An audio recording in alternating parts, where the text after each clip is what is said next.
आइए कुछ टर्म्स के बारे में समझते हैं। नई टर्म्स हैं।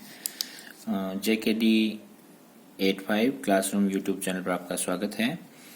हम यहाँ सीख रहे हैं कुछ नई टर्म्स जो प्रोबेबिलिटी में काम आती हैं और हमने एक मिसलेनियस क्वेश्चन किया था, उस क्वेश्चन में हमने इनको प्रयोग किया था। आशा है आपको मेरे द्वारा बनाए गए वीडियो लाभ पहुँचा रहे हैं। आप इन्हें लाइक सब्सक्राइब करें और साथ में बेल आइकन जरूर प्रेस करें। हमने अपने वीडियो में एक टर्म यूज किया था फैक्टोरियल, FACTORIAL। हमारे पास मैथमेटिक्स में इसे इस तरीके से एक्सप्लेनेशन मार्क की तरह यूज किया जाता है और हम इसे अपने सामान्य प्रयोग में इस तरीके से भी प्रयोग करते हैं। जब मैं लिखता हूँ फैक्टोरियल n या फिर n, तो इसका मतलब ये होता है कि हम जो भी संख्या यहाँ दी है वहाँ से गिनती एक कम करते हुए और एक तक इनको आपस में मल्टीप्लाई करेंगे। इसका अगर फार्मूला हम बात करते हैं तो इसको हम फार्मूले के अकॉर्डिंग कहेंगे कि इसका एक्सप्लेनेशन होगा n into n minus 1 into n minus 2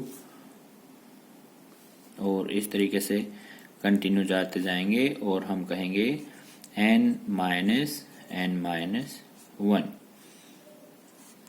इस तरीके से। अब इसको सॉल्यूशन करके दिखाता हूँ। मैंने कहा फैक्टोरियल 5, या फिर हम इसे लिख सकते हैं इस तरीके से, ठीक है।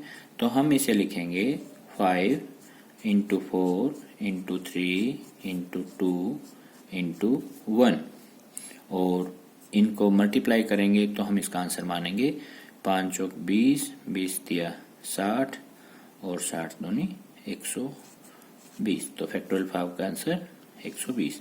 इसी तरीके से और थोड़ा छोटा लें। आपको सिंपली मैं कहूँ फैक्टोरियल 3, इसको हम ऐसे भी लिख सकते हैं 3 इंटू 2 इंटू 1 3 2 जा 6। इस तरीके से हम एक तक जितना फैक्टोरियल दिया उससे एक तक हम काउंटिंग करते जाते हैं, ठीक है। अब अगली बात आती है NCR। n यहाँ पे नंबर है, टोटल नंबर जो भी हमें दिए हैं, और R उसमें से जो हमने कॉम्बिनेशन बनाने हैं।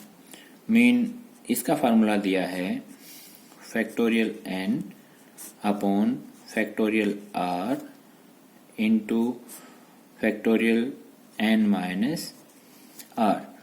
अगर मैं आपके सामने एक एग्जांपल से इसको रेस्ट करूं तो मैं यहाँ पे कहता हूँ 5C2, इसका mean factorial 5 upon factorial 2 into factorial 5 minus 2, और इसको हम कहें तो ये हमारे पास होगा factorial 5 upon factorial 2 into factorial 3।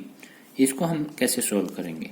देखिए फैक्टोरियल 5 हमने अभी देखा कि फैक्टोरियल 5 को हम लिख सकते हैं 5 इंटू 4 इंटू 3 इंटू 2 इंटू 1, और फैक्टोरियल 2 को 2 इंटू 1, फैक्टोरियल 3 को 3 इंटू 2 इंटू 1। तो यहाँ से और यहाँ तक ये हिस्सा कट जाता है। आप यहाँ से 2 2 जा 4, हम यहाँ से 10 फाइंड आउट कर सकते हैं, ठीक है। इसके अलावा दो छोटे छोटे फार्मूले और हैं। जब हमारे पास NCN हो तो हमारे पास इसका सीधा आंसर 1 आता है, और जब हमारे पास NC0 हो तो भी इसका सीधा आंसर हमारे पास 1 आता है, जिसका प्रयोग हमने अपने प्रश्न में किया था, ठीक है। यह है कॉम्बिनेशन। अब हमारे पास एक फॉर्मूला आता है परमुटेशन का, NPR। यहाँ पे है factorial n upon factorial n minus r। ये फार्मूला एक हम इन चीज़ों में परमुटेशन के लिए प्रयोग करते हैं। ये कुछ चीज़ें अगली क्लास की हैं। जो आपको यहाँ पे एडवांस सीखना चाहे तो आप इनको समझ सकते हैं। ठीक है, इनकी मैं डेफिनेशन अगर कहूँ कि कॉम्बिनेशन और परमुटेशन क्या है।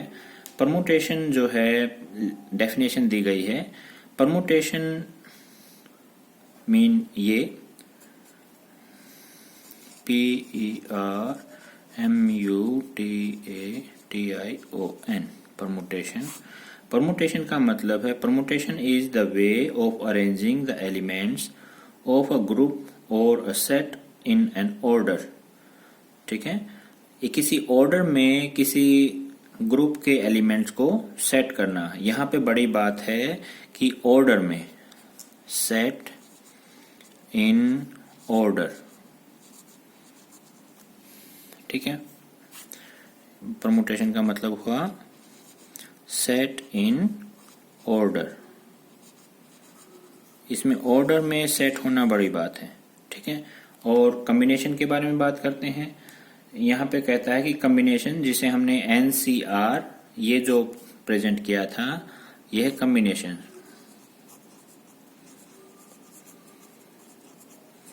ठीक है, इसमें कहता है is a selection of element from a group और a set where order of the element does not matter.